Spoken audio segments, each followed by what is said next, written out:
இருக்கான், நம்மளே உட்காந்துருக்கான், எதிராளி அவரா அங்கிருந்து ஒத்தரும் இல்லை.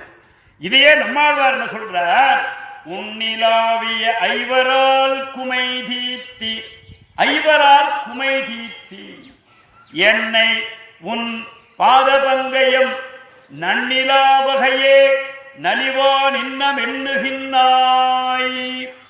அப்போ நன்னிலா வகையே நலிவான், என்ன உங்ககிட்ட வரவிடாம அடிக்கிறதுராப்பா ரங்கநாதா, நான் என்ன பண்ண போறேன்னு தெரியலையே, எனக்கு ஏதாவது ஒரு வழியை காட்டக்கூடாதா அப்படின்னு உடனே அவன் என்ன பண்ணானா, கையை அப்படி வச்சுட்டான்.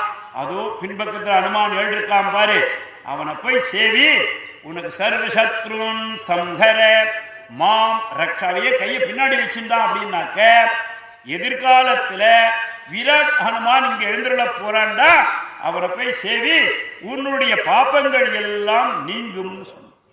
அதுக்காகத்தான் அது பவிஷ்யதாச்சாரியன்னு பேர்.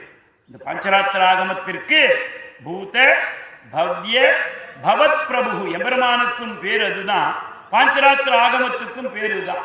இறந்த காலம், நிகழ்காலம், எதிர்காலம் மூன்றையும் உணர்த்தக்கூடிய ஆகமமாக பாஞ்சராத்திரம் இருப்பதனாலேயும், இந்த பாஞ்சராத்திராகமத்தையே அவன் உபதேசம் செய்ததினாலேயும், அதன்படியே இங்க பூஜைகள் நடப்பதனாலேயும் இந்த மூன்றுமே